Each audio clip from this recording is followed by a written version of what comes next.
Jason Statham stood in line at a local grocery store, casually picking up some essentials. It was meant to be just another day, until he noticed a commotion a few registers down. A woman, visibly stressed and clutching a handful of coupons, was nervously arguing with the cashier. Two small children clung to her side, one tugging at her coat while the other pointed to a pack of cookies on the counter. "I am sorry, ma'am, but these items are not covered by the discounts," the cashier said coldly, his tone more condescending than apologetic. The woman, Sarah, pleaded, her voice cracking, but the sign said. Behind her, other customers sighed impatiently, muttering under their breath.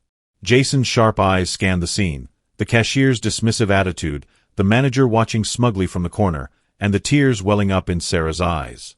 Something about this felt wrong. Very wrong.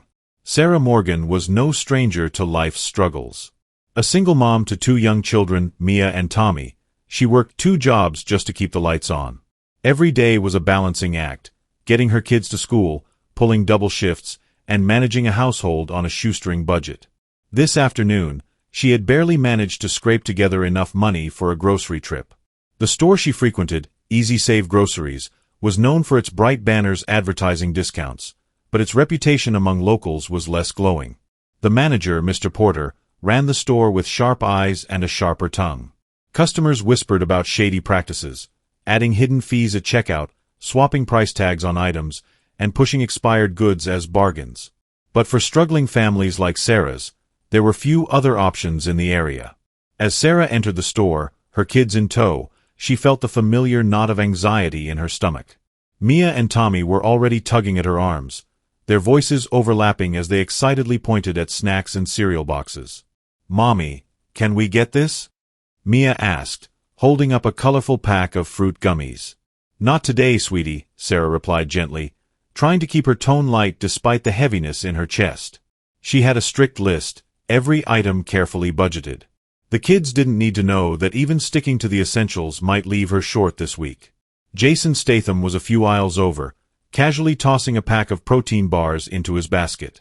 Dressed in his usual understated style, a leather jacket and jeans, he blended in with the other shoppers, though a few recognized him and whispered excitedly. Jason loved moments like these, when he could step away from the spotlight and enjoy the ordinary world. As he walked toward the checkout, he heard raised voices near the registers. His attention was drawn to Sarah, standing at the counter with a small pile of groceries. She was arguing with the cashier, who held up a coupon with a disdainful smirk. "These are expired," the cashier said, tapping the coupons on the counter. "We can't accept them." Sarah's face turned red. "But I just got these in the mail," the flyer said. "I don't make the rules," the cashier interrupted, shrugging. "You can either pay full price or leave the items here."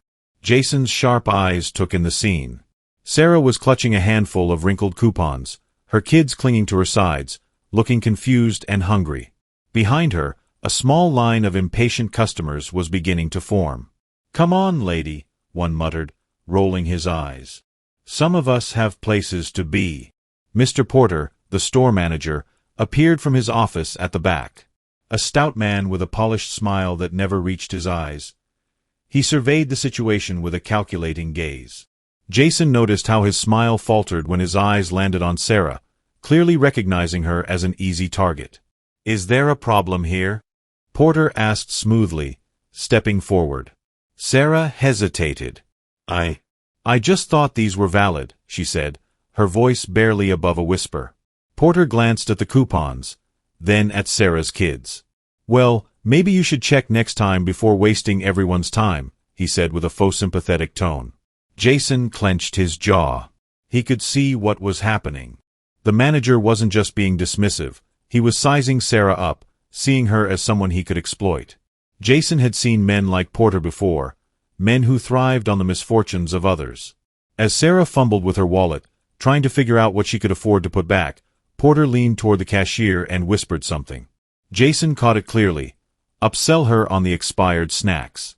She won't know the difference." Jason's sharp instincts kicked in. This wasn't just a bad day for Sarah. This store was a trap, preying on people like her. He glanced at his basket, then at Sarah's groceries. Something about the way she kept apologizing, kept shrinking into herself, lit a fire in him. This wasn't going to end the way Porter expected. Jason stood a few steps back, observing the situation unfold. Sarah's face was flushed as she apologized repeatedly, her hands shaking as she counted the small bills in her wallet. The cashier tapped her nails impatiently on the counter, while Mr. Porter loomed behind, watching with barely concealed disdain. "You're still short," the cashier said flatly. "You'll need to put something back." Sarah hesitated, glancing down at her kids. Mia and Tommy were holding onto a loaf of bread and a carton of milk, staples she clearly couldn't afford to leave behind. Maybe the eggs," she murmured, her voice breaking. Jason had seen enough. Stepping forward, he placed his basket on the counter with a calm yet commanding presence. The moment he spoke, his voice cut through the tension like a blade. "Add her groceries to my bill," Jason said, pulling out his wallet. The cashier blinked, stunned by his sudden appearance. Sir, are you sure? I said add them," Jason repeated, his tone leaving no room for argument. He handed over his card, glancing at Sarah with a reassuring nod. "You don't have to worry about this. Let me help." Sarah's eyes filled with tears. "I can't let you do that," she said, shaking her head. "It's too much." "It's not too much," Jason interrupted gently. "You've got enough on your plate." The cashier, still startled, began scanning the items. But Jason wasn't done. As his eyes wandered, he noticed something odd about the store's atmosphere. The bright signs and neatly arranged shelves seemed designed to distract from the subtle tricks. Price tags that didn't match the register, heavily discounted items with near expiration dates, and a steady stream of customers who all looked hurried and frustrated. When the cashier handed him the receipt, Jason glanced at it. Something felt off. The total didn't quite add up. He turned to Sarah. "Do you shop here often?" She hesitated before nodding. "It's the only place close enough to walk to," she admitted. "But sometimes things don't seem right. Prices change, or they say I bought things I didn't." Jason's expression hardened. He looked at Porter, who had been watching the exchange with increasing unease. "Is that so?" Jason asked, his tone deceptively calm. Porter plastered on a fake smile and stepped forward. Now, there's no need to make accusations," he said smoothly. "We're just a small business trying to serve the community." Jason raised an eyebrow. Serving the community by overcharging them? Funny way to do business. The tension in the air thickened. Customers nearby began to take notice, their murmurs spreading across the store like wildfire. Porter's smile wavered, and he quickly turned to the cashier. "Let's keep the line moving," he snapped, trying to regain control of the situation. But Jason wasn't finished. He stepped closer to Porter, his piercing gaze unwavering. "I don't like being lied to," he said, his voice low but firm. "And I definitely don't like seeing people like her taken advantage of." Porter's defensiveness flared. "You don't know anything about how we run things here," he spat. "If you've got a problem, take it somewhere else." Jason smirked, but it wasn't friendly. "I think I'll stick around," he said. "Something tells me there's more to this place than meets the eye." Sarah, still clutching her groceries, looked between the two men with wide eyes. Jason turned to her and said softly, "You and the kids head outside. I'll catch up in a minute." She hesitated, then nodded, sensing that whatever was about to happen wasn't something her kids should see. As Sarah left, Jason leaned closer to Porter. "You've been scamming people, haven't you?" he said, his tone cutting through the manager's facade. "Hidden fees, bogus charges, and pushing expired products. How long do you think you can keep this up before someone shuts you down?" Porter's eyes flickered with panic for a brief moment before he composed himself. "You've got no proof," he sneered. "So why don't you mind your own business?" Jason's smirk returned, sharper this time. "Oh, don't worry," he said, his voice dripping with quiet confidence. "I'm about to make this my business." The manager's jaw tightened, and for the first time, Jason saw real fear in his eyes. Whatever Porter was hiding, it was clear that Jason had struck a nerve. Jason didn't need to say another word. He grabbed his receipt, gave Porter one last hard look, and walked out of the store.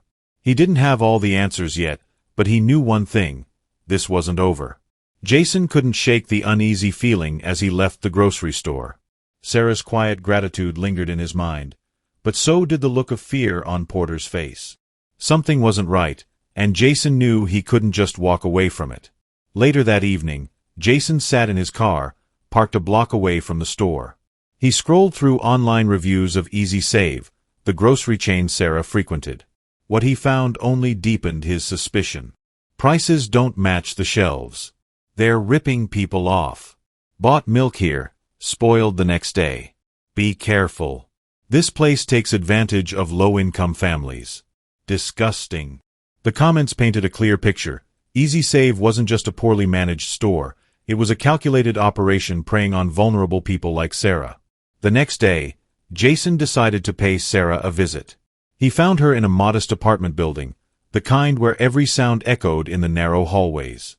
She looked surprised when she opened the door and saw him standing there, holding a bag of groceries. "Jason, what are you doing here?" she asked, her voice tinged with both gratitude and curiosity. "I wanted to check on you," Jason said, stepping inside. The apartment was small but clean, with second-hand furniture and a few scattered toys. "And I've got a few questions about that store." Sarah sighed, setting the groceries on the kitchen counter. "What about it? Has anything like yesterday happened before?" Jason asked. "The overcharging, the expired goods, anything else that feels off?" Sarah hesitated, then nodded. "All the time. They always forget to update the prices on the shelves, so you end up paying more. And if you complain, they say it's a mistake or offer you a useless store credit." Jason leaned forward, his tone growing serious. "What about Porter? Has he ever pressured you or anyone else?" Sarah's expression darkened. "Porter's the worst. He's always watching people, especially single moms like me. A few weeks ago, he offered me a special deal. Said he'd let me pay off my groceries in installments if I signed some paperwork.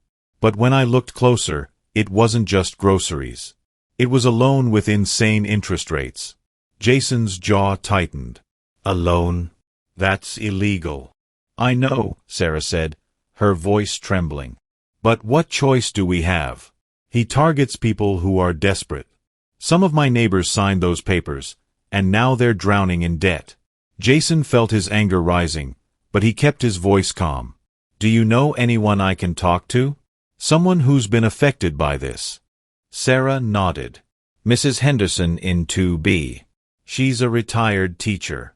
She fell behind on payments, and now Porter sends people to her door every week, threatening her." Jason's eyes narrowed. "Thank you, Sarah. I promise, I'm going to put a stop to this." That evening, Jason knocked on Mrs. Henderson's door. The frail woman opened it cautiously, peering out with wary eyes. When Jason explained why he was there, her relief was palpable. "Oh, thank goodness," she said, inviting him in. "That man Porter. He's a monster." Over tea, Mrs. Henderson shared her story. After signing one of Porter's installment plans, she found herself locked into a predatory loan with interest so high she could barely afford her medication. When she tried to back out, Porter sent 2 men to intimidate her. "They said they'd take my furniture if I didn't pay up," she said, tears welling in her eyes. "I don't know what to do anymore." Jason listened intently, his resolve hardening with every word. "Do you still have the paperwork?" he asked. Mrs. Henderson retrieved a crumpled contract from a drawer. Jason scanned it quickly, his sharp eyes catching every detail. The terms were outrageous, the interest rates predatory, and the entire setup blatantly illegal. Jason thanked her and left with the contract in hand. He spent the next several hours piecing together the puzzle.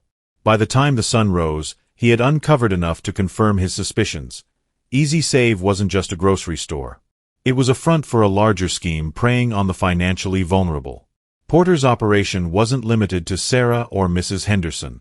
Jason discovered through discreet conversations and online research that similar complaints were cropping up at other Easy Save locations. It was a coordinated effort to exploit struggling families through inflated prices, expired goods, and illegal loan schemes disguised as payment plans. Jason knew he couldn't take this to the authorities without concrete evidence. He needed more. The next evening, Jason returned to the store, this time blending in with the late-night crowd. He carefully observed the staff, noting how they interacted with customers. Porter was in his office, occasionally stepping out to survey the floor like a predator stalking prey. Jason's sharp instincts led him to the back of the store, where he spotted an unmarked door labeled "Employees Only." He slipped inside, navigating the dimly lit storage area. Among the clutter of expired products and damaged goods, he found a locked filing cabinet. Using a paperclip he had discreetly picked up earlier, Jason worked the lock open with practiced ease.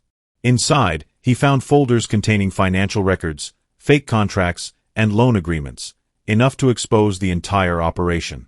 Just as he was photographing the documents, he heard footsteps approaching. Quickly, Jason hid behind a stack of boxes, his heart steady despite the tension. Through a crack, he saw Porter and two men enter the room. "I don't care how you do it," Porter snapped. "If Mrs. Henderson doesn't pay by the end of the week, make an example of her."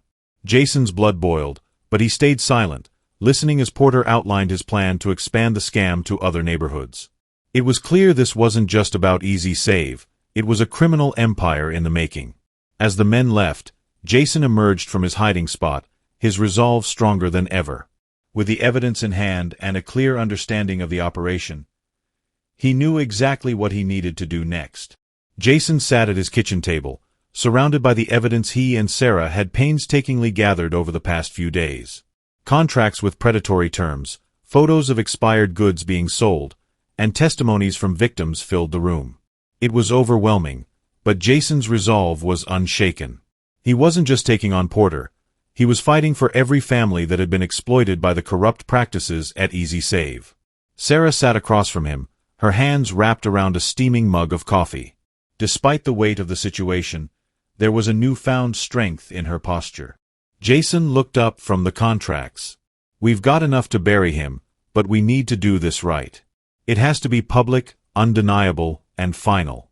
Sarah nodded. "What do you have in mind?" Jason leaned back, his eyes sharp with determination. "We expose him in the very place he feels untouchable, in his store. But first, we need to make sure every piece of this operation is accounted for. He's not just cheating customers. He's running a criminal empire." Jason decided to return to Easy Save, this time with a hidden camera embedded in the button of his jacket. His goal was to gather indisputable proof of Porter's predatory behavior. Sarah suggested that Jason pose as a desperate customer to draw Porter into revealing his tactics. When Jason entered the store, Porter was at the counter, charming an elderly woman into purchasing a special discount bundle that was anything but a deal. Jason waited patiently until the woman left, then approached Porter with a carefully rehearsed story. "Hey, I heard you help people out with flexible payments," Jason said, pretending to hesitate. Porter's eyes gleamed. "You heard right. We offer special payment plans for customers who might be a little tight on cash. What are you looking for?" Jason glanced around the store, deliberately appearing uncertain. "Groceries for my family. Times are tough, and I just need enough to get by." Porter leaned in, lowering his voice. "We can work something out. Just sign here, and you'll get everything you need today. You can pay it back later, with a little interest, of course." Jason feigned concern. "How much interest are we talking?" Porter smirked. "Nothing too crazy. Just enough to cover the risk. Don't worry about the fine print. It's all standard." Jason pressed further. "And if I miss a payment?" Porter's tone hardened. "You don't want to miss a payment." Jason nodded, pretending to consider it. Inside, his blood boiled. Porter's arrogance was infuriating, but Jason kept his composure. The entire conversation was being recorded, and every word would be a nail in Porter's coffin. After securing the recording, Jason and Sarah turned their focus to the victims. Sarah played a crucial role, using her connections in the community to gather more testimonies. She knocked on doors, visited families, and listened to their stories. Many were hesitant at first, fearful of retaliation from Porter or ashamed of falling for his schemes. But Sarah's sincerity and empathy won them over. One evening, Sarah brought Jason to meet an older man named Mr. Ruiz, who had lost his life savings to Easy Save's fraudulent loan scheme. Mr. Ruiz sat at his kitchen table, his hands trembling as he recounted his experience. "I thought I was getting help," he said, his voice breaking. "But they took everything." Jason placed a reassuring hand on the man's shoulder. "We're going to make this right." By the end of the week, they had compiled dozens of stories like Mr. Ruiz's. Each one added weight to their case, painting a devastating picture of the harm Porter had caused. Jason knew they needed more than just evidence. They needed support. He reached out to a trusted friend, Detective Marcus Cole, who had a reputation for integrity. Marcus was initially skeptical, but when Jason laid out the evidence, his expression grew grim. "This isn't just fraud," Marcus said. "This is organized crime." Marcus agreed to help, coordinating with his department to prepare for a raid on Easy Save. He also connected Jason with a local journalist, Emma Lane, who was eager to break the story. Emma's investigative skills and media reach would ensure that Porter's actions were exposed to the public. The final stage of the plan involved confronting Porter in his domain. Jason and Sarah worked with Marcus and Emma to orchestrate a public takedown. They chose a Friday evening, when the store would be busiest, to maximize the impact. Sarah played a key role, pretending to be a struggling customer returning for more help. She wore a hidden microphone to capture the interaction, while Jason stayed in the background, ready to step in. Emma set up outside with her news crew, and Marcus positioned his team nearby, waiting for Jason's signal. When Sarah approached the counter, Porter greeted her with his usual oily charm. "Back so soon. I told you we'd take care of you." Sarah hesitated, her voice trembling just enough to sell the act. I need more groceries. I'll pay back the rest next week, I promise." Porter's smile widened. "No problem. Just sign here." As Sarah signed the bogus contract, Jason stepped forward, his voice cutting through the noise. "Hold it right there, Porter." Porter looked up, startled. His eyes narrowed when he saw Jason. "You again? What do you want?" Jason held up his phone, playing the recording of their previous conversation. The sound of Porter's voice offering predatory terms echoed through the store. Customers stopped in their tracks, turning to watch the confrontation. "This is what I want," Jason said, his voice cold. "For everyone here to know exactly what kind of man you are." Porter's face turned red. "You think you can just walk in here and—" Jason interrupted, raising his voice. "You've been exploiting these people for years. Selling expired goods, inflating prices, and trapping them in debt. It ends now." At that moment, Marcus and his team entered the store, followed by Emma and her camera crew. Porter's bravado crumbled as the police began seizing documents and evidence. Customers cheered as Porter was handcuffed and led away. As the commotion died down, Jason turned to Sarah, who was holding her children close. "You did it," she said, her eyes shining with gratitude. "We all did," Jason replied. Emma approached, microphone in hand. "Jason, any comment on what just happened?" Jason shook his head. "This isn't about me. It's about standing up for what's right." With that, he walked out of the store, leaving the crowd to celebrate the victory. For Jason, the mission was complete, but for the community, it was just the beginning of a brighter future. The aftermath of the takedown sent shockwaves through the neighborhood. With Porter in custody and Easy Save shut down, the community began to heal from the years of deceit and exploitation. The once feared grocery store now stood empty, a testament to the resilience of those who had suffered under its predatory practices. The case against Porter was airtight. Between the recordings, contracts, and testimonies from dozens of victims, there was no way for him to escape accountability. The media coverage, spearheaded by Emma Lane's team, ensured the entire city knew of his crimes. Porter faced multiple charges, including fraud, predatory lending, and the sale of expired goods, with his trial set to become a public spectacle. Detective Marcus Cole expressed his satisfaction with the outcome. "It's not every day you see a community come together like this," he told reporters. "Jason Statham brought us the evidence, but the courage of these families is what sealed the case." Jason's next step was ensuring the families who had been scammed received compensation. With Emma's help, He connected with a local non-profit organization that specialized in consumer rights and legal aid. The organization filed a class action lawsuit on behalf of the victims, demanding restitution from Porter's ill-gotten profits. Sarah became the face of the effort, her story resonating with families across the city. "We didn't just lose money," she told the media. "We lost hope. But thanks to Jason, we're starting to get it back." Within weeks, an interim relief fund was established, using frozen assets from Porter's accounts. Families who had been buried in debt found themselves with a chance to start fresh. Jason worked quietly behind the scenes, making sure the process was fair and transparent. One of Jason's priorities was helping Sarah find stability. During the chaos, he had taken the time to learn more about her skills and aspirations. She mentioned her dream of working in childcare, a passion that had been sidelined by the constant struggle to make ends meet. Jason reached out to a friend who ran a respected daycare center in the area. After an interview and a glowing recommendation from Jason, Sarah was offered a full-time position. The job not only provided her with financial security but also gave her the chance to pursue something she truly loved. The change in Sarah was remarkable. Her confidence grew, and she began to envision a brighter future for herself and her children. On her first day at the daycare, Jason stopped by to check on her. "I can't thank you enough," she said, her voice thick with emotion. "You don't have to," Jason replied with a smile. "Just keep moving forward. You've got this." The takedown of Easy Save inspired the community to come together like never before. Neighbors who had barely exchanged words started organizing events to support one another.